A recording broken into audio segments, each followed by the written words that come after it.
with OCRV in Anaheim.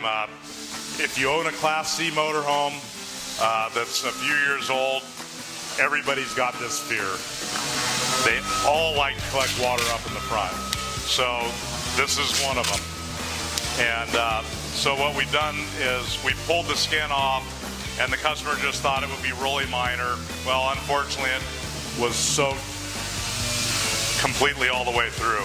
So what we've done is we've taken the front end off, rebuilt the skins, recovered the inside with a new upholstery, and now we're putting it back together and going to put the new skin on top of it and seal it and caulk it up.